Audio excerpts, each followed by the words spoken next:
तो चलिए एक बड़ी खबर, हम बड़ा उलटफेर हम कह सकते हैं ग्वालियर चंबल अंचल में निकाय चुनाव से पहले कि संजीव कुशवाहा बीजेपी में शामिल होंगे कल 12 बजे। आगे बढ़ते हैं।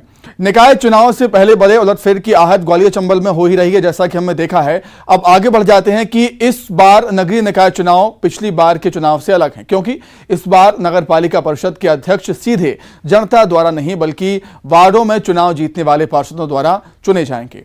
बात अगर श्योपुर की बड़ौदा नगर परिषद की करें तो वहां पिछली बार भले ही कांग्रेस की नगर सरकार बनी थी, लेकिन इस बार सस्पेंस के हालात बने हुए हैं। देखिए रिपोर्ट।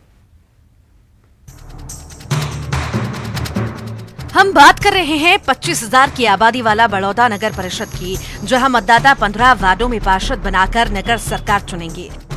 यहां बीती बार कांग्रेस ने कब्जा किया था, लेकिन इस बार सीट पिछड़ा वर्ग के महिला या पुरुष के लिए आरक्षित कर दी गई है। लिहाजा दिग्गज नेताओं के सामने वार्ड में एक्टिव रहकर लोगों की समस्याओं को निपटाने वाले कार्यकर्ता भारी हैं। दिलचस्प ये भी है कि जनता इस बार दल नहीं बल्कि छवि पर वोट की बात कर रही है।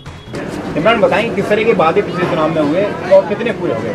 देखिए, वादे तो यहाँ पे बहुत होते हैं, लेकिन सबसे बड़ी समस्या है यहाँ पे पानी की, बरसात के पानी की बहुत भयंकर तरीके से आता है। पूरे बड़ौदा को एक टापू बना देते हैं। ना तो यहाँ से निकलने की कोई व्यवस्था होती है, ना उनको बचाने की कोई व्यवस्था होती है। पिछले साल जो बाढ़ आई थी उसमें पूरी तरह की कोई सहायता नहीं मिली। प्रत्याशी कैसा होना चाहिए? प्रत्याशी ऐसा होना चाहिए जो करे वो करके दिखाए, ये नहीं केंद्र साहब झूठे वादे करे और काम करे नहीं। एक पर तो आप कांग्रेस भाजपा की बजाय मैं तो दोनों को चाहता हूँ, चाहे वो बीच की बेची भी हो वो भी मेरी है, कांग्रेस भी मेरी। जो प्रत्याशी जो भी आएगा काम करने वाला है, हक से काम करेगा तो हम उसका साथ देंगे, वरना नहीं देंगे। तो देखिए यहाँ पर वही बात की जा रही है कि प्रत्याशी अच्छा होगा उसे यहाँ पर जनता वोट देगी। पिछली बार चुनाव जीतने के बाद कांग्रेस की नगर सरकार ने बड़ौदा नगर में विकास तो कराया, लेकिन जलभराव की मुख्य समस्या का समाधान कराने में पीछे रह गई, जिसके चलते बीते साल आई बाढ़ में लोगों को काफी परेशानियां हुई, नुकसान झेलना पड़ा। लिहाजा इस बार ये एक अहम मुद्दा होगा। तो पानी निकासी के कोई अच्छे इंतजाम नहीं हो पाए? हाँ, नहीं हुआ तो फिर बारिश में फिर दिक्कत होगी? हाँ, दिक्कत हो सकती है। तो क्या चाहते हैं आने वाले चुनाव में कैसा प्रत्याशी? हम चाहते हैं कि ऐसा प्रत्याशी हो कि पूरा काम बढ़िया करे और निरंतर काम करे और सब ये जैसे हमारी समस्या है उसको समझा। वादे तो सब प्रत्याशी करते ही हैं। बड़ौदा के अंदर जो नाला है पूरे नाले गिरे हुए हैं, रुके हुए हैं, लोगों ने अतिक्रमण कर रखा है। उनसे नालों की खुलासा हो, नालों की मरम्मत हो तो यहाँ का पानी का विकास हो सके, क्योंकि पानी की निकासी नहीं है सही यहाँ पर। और क्या समस्या है यहाँ? समस्या तो बहुत सारी रहती है। मुख्य समस्या क्या है यहाँ? यहाँ पानी की, बरसात के पानी की ज़्यादा समस्या है। पूरी दुकानें डूब जाती है, दुकानों में पानी भर जाता है। जाति समीकरण के हिसाब से वोटिंग होता है ज़्यादातर। यहाँ सबसे ज़्यादा वोट माली समाज का है। समाज से तो जैसे माली समाज का कोई प्रत्याशी निर्दलीय भी खड़ा होता है तो क्या पब्लिक सपोर्ट करती है उधर? ज़्यादातर वजूद पार्टी का रहता है, सिंबल पे चुनाव होता है। इस बार पिछड़ा वर्ग के लिए नगर परिषद अध्यक्ष की सीट आरक्षित हुई है। लिहाजा 2,500 मतदाता वाले माली समाज के प्रत्याशी का चुनाव में दबदबा रहने की पूरी संभावना है। वहीं कांग्रेस और बीजेपी दोनों ही दल इस समीकरण को ध्यान में रखकर चुनावी तैयारी कर रहे हैं। बिल्कुल, हम जब अपने भाजपा आज पूरी तरह से उनके पास, हम मानते हैं कि धनबल की शक्ति है, ऊपर उनकी सरकार भी है। पिछले बार भी सरकार थी और हमारे कार्यकर्ताओं का मनोबल बहुत ऊंचा है। हमारा कार्यकर्ता ईमानदार है और हमारे साथ कुछ है ना है, पर जनता पूरी हमारे साथ है। उन्होंने हमारा पिछले 5 साल का कांग्रेस का कार्यकाल देखा है। इस बार भी जीतेंगी बीजेपी और बड़ौदा। भाई ऐसा कुछ नहीं है कि बीजेपी शासन द्वारा ये डायरेक्ट इलेक्शन की जगह इनडायरेक्ट कर दिया गया है तो कांग्रेस कहीं से कमज़ोर है। पहले भी कांग्रेस की सीटें थीं और आज भी कांग्रेस के अध्यक्ष उपाध्यक्ष दोनों जगह कांग्रेस। क्या मुद्दे रहेंगे कांग्रेस के इस बार चुनाव में? मुद्दे बहुत सारे मुद्दे हैं। आप ये देखिए ना, बेरोजगारी कहाँ पर पहुँच गई है, महंगाई कहाँ पहुँच गई है। इसकी परिषद ने विकास के नाम पर केवल वाई लूटी हमारी।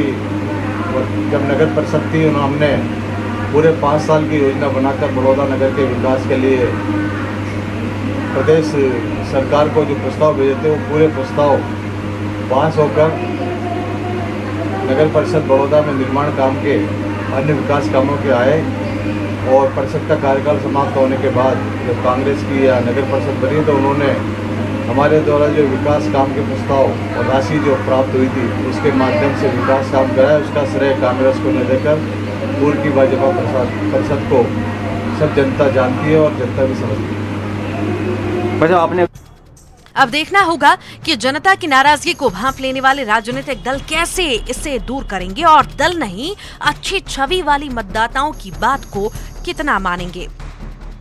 दीपक डंडोतिया, संवाददाता, न्यूज़ 18, श्योपुर। त्रिस्तरीय पंचायत और नगरीय निकाय चुनाव में जीत के लिए मंदिर में अनुष्ठान का दौर भी शुरू हो गया है। खासकर ऐसे मंदिर में नेताओं के दर्शन पूजन का सिलसिला ज्यादा बढ़ गया है, जहां से विजय का आशीर्वाद मिलने की मान्यता है। जी हां, हम बात कर रहे हैं आगरमालवा जिले के नलखेड़ा स्थित प्रसिद्ध मां बगलामुखी मंदिर की। देखिए रिपोर्ट।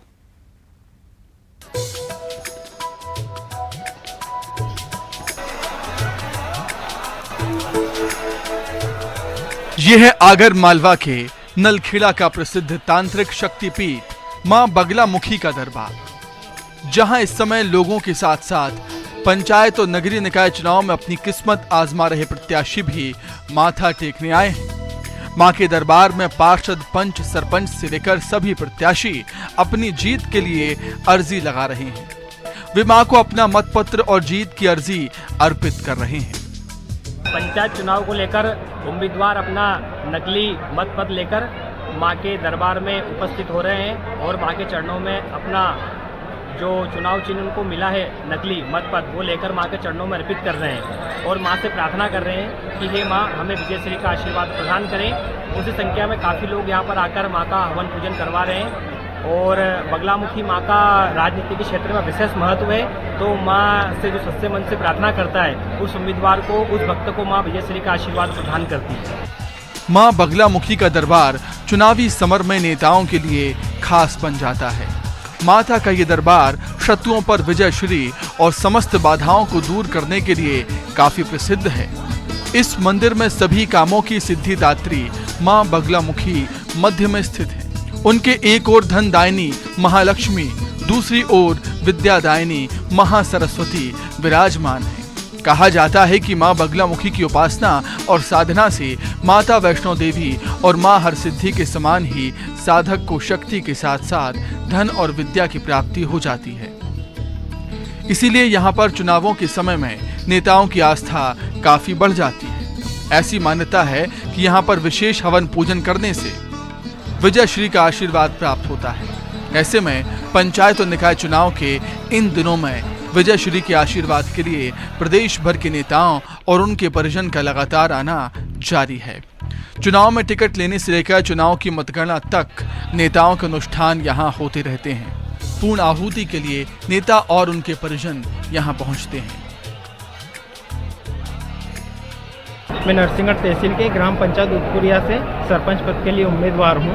मैंने सुना है कि माँ पीताम्बरा के दरबार में जो भी आता है हवन करता है और अपने विजय आशीर्वाद मांगता है तो माता उसे निराश नहीं करती है और उसे विजय श्री का आशीर्वाद प्रदान करती है। इसलिए आज मैं भी यहाँ आया हुआ हूँ और माता के दरबार में हवन करूँगा और उनसे विजय श्री का आशीर्वाद मांगूंगा। वार्ड नंबर 22 में राजेश राठौर भोपाल से वार्ड नंबर 22 से पार्षद पद की उम्मीदवारी की है मैंने और माँ के चरणों में अर्जी लगाने आया हूँ विजय श्री का आशीर्वाद लेने। चुनावों के समय में इन नेताओं को क्षेत्र की जनता से रूबरू होना चाहिए, लेकिन वे भगवान की शरण में पहुंचते हैं। नेताओं को उम्मीद है कि माता का आशीर्वाद मिल जाएगा तो चुनाव का परिणाम इनकी झोली में खुशियां बन के गिरेगा।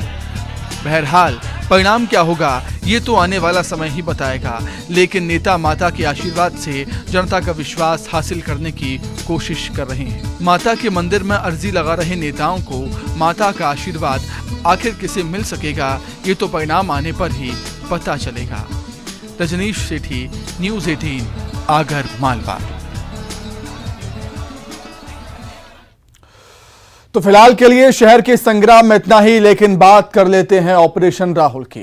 राहुल का रेस्क्यू ऑपरेशन लगातार जारी है। रेस्क्यू स्थल पर मॉक ड्रिल किया गया है। राहुल के रेस्क्यू के बाद अस्पताल पहुंचाने के लिए मॉक ड्रिल किया गया है। राहुल को अस्पताल ले जाने के लिए बनेगा ग्रीन कॉरिडोर। रेस्क्यू के बाद अस्पताल ले जाने के लिए ग्रीन कॉरिडोर बनाने के निर्देश यहां पर दे दिए गए हैं। सीएम भूपेश बघेल के निर्देश हैं इसको लेकर।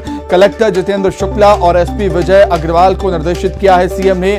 72 घंटे से अधिक समय से बोरवेल में फंसा हुआ है राहुल।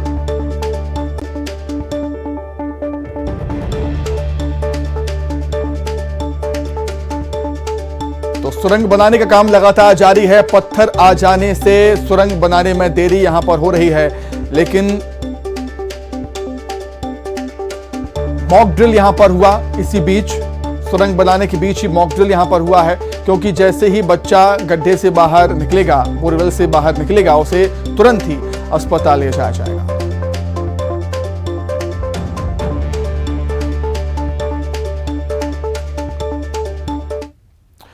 तो ऑपरेशन राहुल पर लगातार हमारी नजरें बनी हुई हैं। फिलहाल शहर के संग्राम में इतना ही। नमस्कार।